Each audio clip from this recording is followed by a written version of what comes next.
जय श्री शनिदेव। प्रिय श्रोताओं, आप सभी का आज की इस वीडियो में हार्दिक स्वागत है। आज हम आपके लिए लेकर आए हैं शनिवार व्रत की संपूर्ण जानकारी।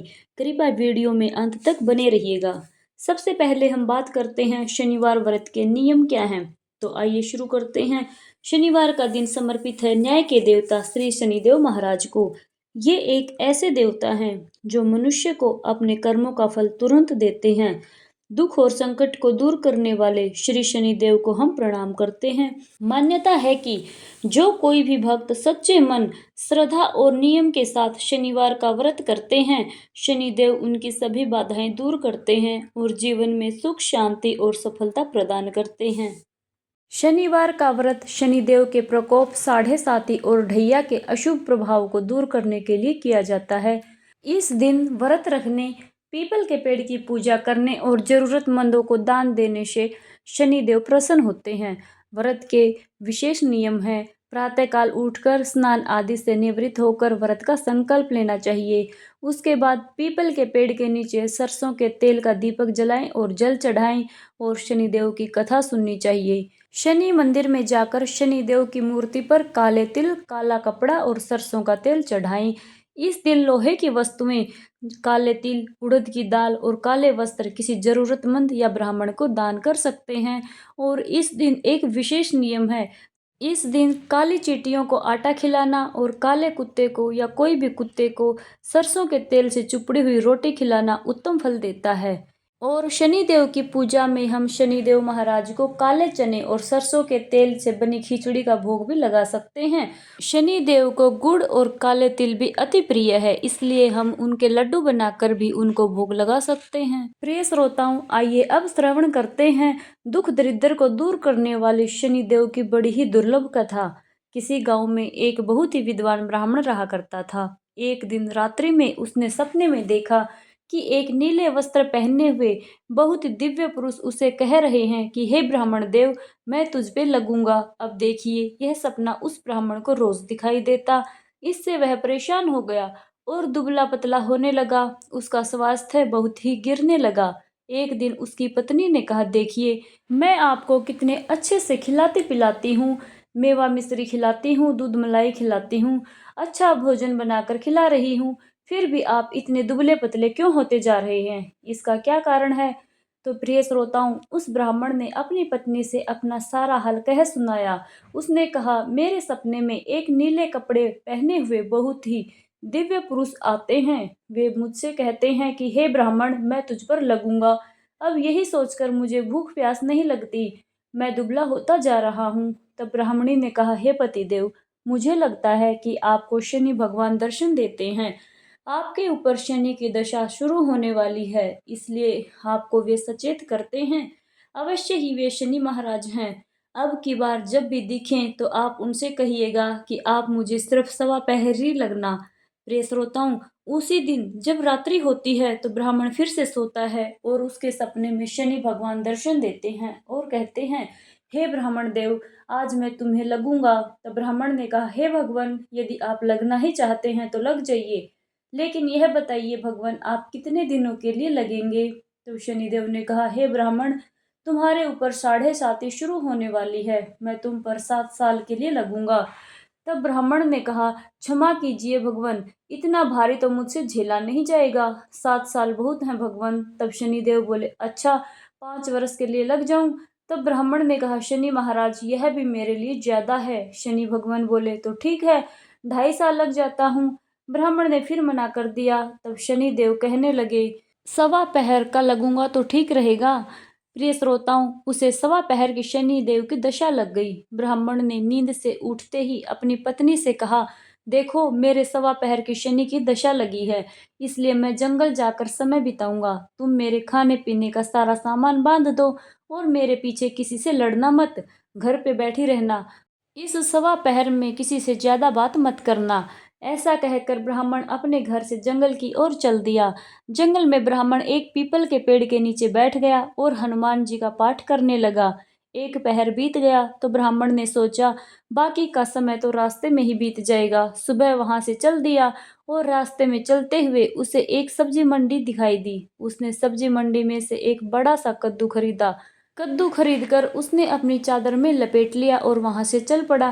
तभी रास्ते में शनिदेव महाराज, जो एक साधु के वेश में आए हुए थे, उन्होंने पूछा, तुम्हारी चादर में क्या है? ब्राह्मण ने कहा, हे साधु महाराज, मेरी चादर में तो कद्दू है।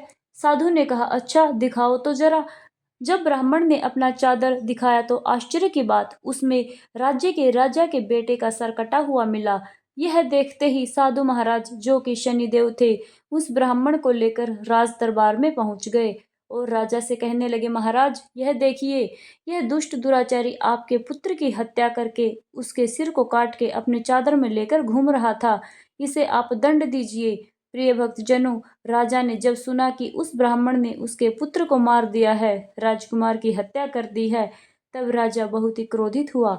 उसने कहा, मुझे मत दिखाओ, मुझसे यह सब कुछ देखा नहीं जाएगा। हे सैनिकों, तुम इसे तुरंत ले जाओ और इसे सूली पर चढ़ा दो। इसको फांसी की सजा दी जाएगी।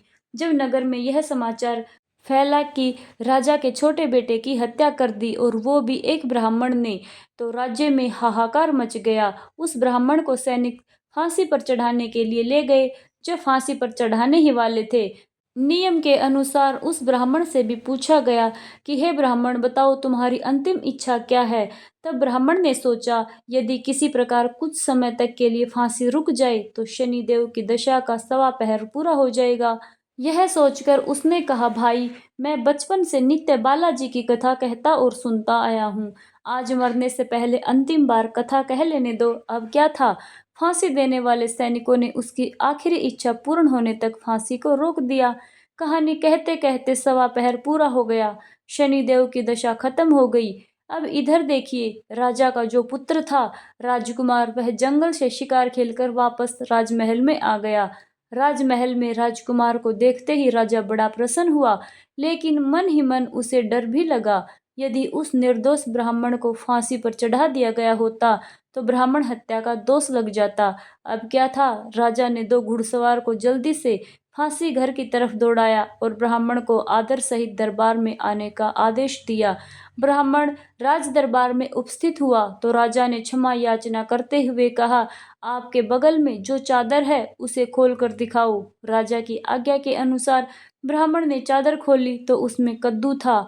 राजा ने ब्राह्मण को बहुत सा धन देकर विदा किया और पूछा, हे ब्राह्मण देवता, मुझे यह समझ में नहीं आया कि इसके पीछे का क्या रहस्य है? यह सब क्यों हुआ? आखिर यह सब था क्या? तब ब्राह्मण ने कहा, हे महाराज, मुझे 1.25 पहर की शनि की दशा लगी थी, इसलिए यह सब कुछ हुआ। राजा ने कहा, हे ब्राह्मण, शनिदेव की दशा किस प्रकार टलती है? ब्राह्मण ने कहा, हे राजन, यदि राजा या सेठ को यह दशा लगती है तो काला हाथी या काला घोड़ा दान करना चाहिए।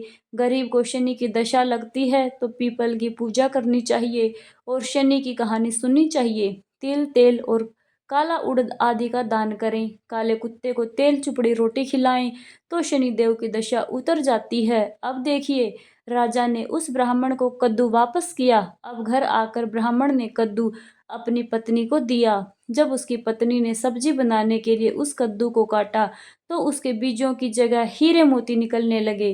तब ब्राह्मणी ने पूछा, हे पतिदेव, यह सब क्या है? इसमें से हीरे मोती कैसे निकल रहे हैं? इसे कहाँ से लाए हैं आप?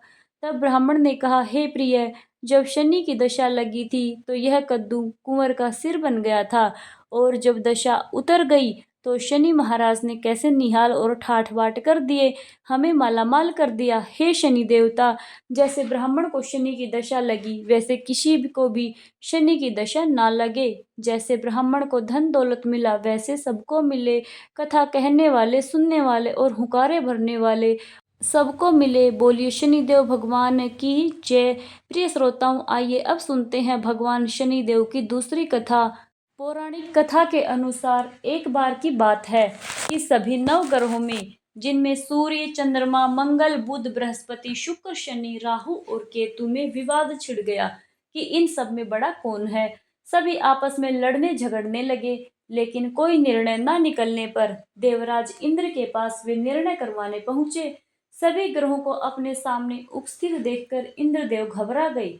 फिर उन्होंने निर्णय करने में अपनी असमर्थता जताई, परंतु उन्होंने यह भी कहा, इस समय पृथ्वी पर राजा विक्रमादित्य का राज है, जो कि अति न्यायप्रिय हैं। वे ही इसका निर्णय कर सकते हैं।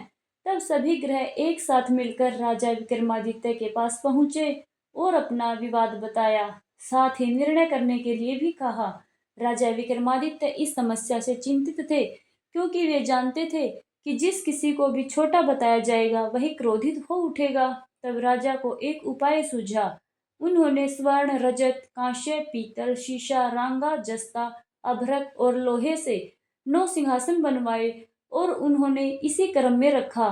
फिर उन सब से निवेदन किया कि आप सभी अपने अपने सिंहासन पर स्थान ग्रहण करें। जो भी अंतिम सिंहासन पर बैठेगा वही सबसे छोटा होगा। इसके अनुसार लोह सिंहासन सबसे बाद में होने के कारण शनिदेव सबसे बाद में बैठे, तो वही सबसे छोटे कहलाए। अब शनिदेव को लगा कि राजा ने ऐसा जानबूझकर किया है, तो वह क्रोध में आकर राजा विक्रमादित्य से बोले, राजा, तू मुझे नहीं जानता। सूर्य एक राशि में 1 महीना, चंद्रमा 2.25 दिन, मंगल 1.5 महीना, बृहस्पति 13 महीने, बुध और शुक्र 1-1 महीने विचरण करते हैं, लेकिन मैं एक राशि में 2.5 से 7 साल तक रहता हूँ। बड़ों बड़ों का मैंने विनाश किया है। श्री राम की 7.5 आई तो उन्हें वनवास हुआ, रावण की आई तो उसकी लंका को वानरों की सेना से हारना पड़ा। अब तुम भी सावधान रहना। ऐसा कहकर क्रोधित हुए शनिदेव जी वहां से चले गए और तब अन्य ग्रह भी खुशी खुशी चले गए। कुछ समय बाद राजा की 7.5 आई, तब शनिदेव घोड़ों के सौदागर बनकर वहां आए। उनके पास कई सारे बढ़िया घोड़े थे। राजा ने यह समाचार सुनकर अपने अश्वपाल को अच्छे घोड़े खरीदने की आज्ञा दे दी। उसने कई अच्छे घोड़े खरीदे और एक सर्वोत्तम घोड़े को राजा की सवारी करने को दे दिया। अब जैसे ही राजा उस घोड़े पर सवार हुए, वह घोड़ा सरपट वन की ओर भागा और घने जंगल में पहुंचकर वह अंतर्ध्यान हो गया। अब राजा भूख प्यास से भटकते रहे। तब एक ग्वाले ने उन्हें पानी पिलाया। राजा ने प्रसन्न होकर उसे अपनी अंगूठी दे दी और वह अंगूठी देकर राजा अपने नगर की ओर चल पड़े। वहां उन्होंने अपना नाम उज्जैन का निवासी विका बताया और उन्होंने वहां एक सेठ की दुकान में रुककर जलपान किया। कुछ देर रुककर आराम भी किया। भाग्यवश उस सेठ की उस दिन खूब बिक्री हुई। अब सेठ रूप बदले हुए राजा विक्रमादित्य को अपने साथ अपने घर ले गया। वहां पर राजा ने खूंटी पर देखा कि एक हार टंगा हुआ है, जिसको खूंटी निगल रही है। देखते ही देखते थोड़ी देर में पूरा हार गायब हो गया। तब सेठ ने वापस आने पर देखा कि हार तो गायब है। सेठ ने समझा कि विका ने ही उसे चुराया है। फिर तो सेठ ने कोतवाल के पास उन्हें पकड़वा दिया। अब उस नगर के राजा ने भी राजा विक्रमादित्य को चोर समझकर उनके हाथ पैर कटवा दिए और उन्हें चौरंगिया बनवा दिया गया और नगर के बाहर फेंकवा दिया। वहां से एक तेली निकल रहा था, जिसे उस पर दया आई। उसने विका को अपनी गाड़ी में बिठाया। वह अपनी जीभ से बैलों को हाँकने लगा। उस समय तक राजा की शनि दशा समाप्त हो गई थी। वर्षा ऋतु आने पर राजा मल्हार गाने लगे। राजा जिस नगर में थे, वहां की राजकुमारी मन भावनी को उनका गाना इतना पसंद आया कि उसने मन ही मन प्रण कर लिया कि वह उस राग गाने वाले से ही विवाह करेंगी। राजकुमारी ने दासी को राग गाने वाले को ढूंढने भेजा। तब दासी ने बताया कि वह तो एक चौरंगिया है, परंतु राजकुमारी नहीं मानी। अगले ही दिन वह भूख प्यास त्याग कर अनशन पर बैठ गई कि विवाह करूंगी तो उसी से करूंगी। बहुत समझाने पर जब राजकुमारी नहीं मानी, तो राजा ने उस तेली को बुलावा भेजा और विवाह की तैयारी करने को कहा। फिर तो उसका विवाह राजकुमारी से हो गया। तब एक दिन सोते हुए स्वप्न में शनिदेव ने राजा को दर्शन देकर कहा, राजन, कहो तुमने मुझे छोटा बताकर कितना दुख झेला। तब राजा ने उनसे क्षमा मांगी और प्रार्थना याचना की, करते हुए कहा, हे शनिदेव, जैसा दुख आपने मुझे दिया है वैसा किसी और को मत दीजिएगा। तब शनिदेव मान गए और कहा, जो मेरी कथा और व्रत करेगा उसे मेरी दशा में कभी कोई दुख नहीं होगा। जो व्यक्ति हर रोज मेरा ध्यान करेगा, काली चींटियों को आटा डालेगा, उसके सभी मनोरथ पूर्ण होंगे। और ऐसा कहकर शनिदेव ने राजा को हाथ पैर वापस कर दिए। इधर प्रातःकाल आंख खुलने पर राजकुमारी ने देखा तो वह बड़ी आश्चर्यचकित हुई। तब विका अर्थात राजा विक्रमादित्य ने राजकुमारी को बताया कि वह उज्जैन के राजा विक्रमादित्य हैं। जानकर सभी अत्यंत प्रसन्न हुए। सेठ ने जब सुना तो वह राजा के पैरों पर गिरकर क्षमा याचना करने लगा। राजा ने कहा, यह तो शनिदेव का क्रोध था। इसमें किसी का कोई दोष नहीं है। सेठ ने भी फिर निवेदन किया कि राजन, मुझे शांति तभी मिलेगी जब आप मेरे घर चलकर भोजन करेंगे। तब सेठ ने अपने घर तरह तरह के व्यंजनों से राजा का आदर सत्कार किया। सभी ने देखा जो खूंटी हार निकल रही थी वही अब उसे उगल भी रही है। सेठ ने अनेक मोहरे देकर राजा का धन्यवाद किया।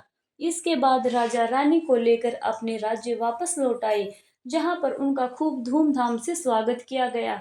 राजा विक्रमादित्य ने कहा, उन्होंने शनिदेव को छोटा बताया था, लेकिन वे तो सर्वश्रेष्ठ हैं। तब से राजा विक्रमादित्य के राज में शनिदेव की पूजा और कथा हर रोज होने लगी। शनिदेव की यह दिव्य और प्रेरणादायक कथा अब पूर्ण होती है। जिन्होंने भी श्रद्धा से इस कथा को सुना, उन्होंने न केवल शनिदेव की कृपा प्राप्त की, बल्कि अपने पापों का भी क्षय किया है। कथा श्रवण का यही संदेश है, जो जैसा कर्म करेगा वैसा फल पाएगा, पर शनिदेव यदि कृपा कर दें तो दुर्भाग्य भी सौभाग्य बन जाएगा। बोलिए शनिदेव महाराज की जय। तो प्रिय श्रोताओं, यह थी आज की पावन कथाएं। यदि आज की यह वीडियो आपको जरा से भी पसंद आई हो तो वीडियो को लाइक करें, चैनल को सब्सक्राइब करें और कमेंट बॉक्स में जय श्री शनिदेव जरूर लिखिए। जय श्री शनिदेव।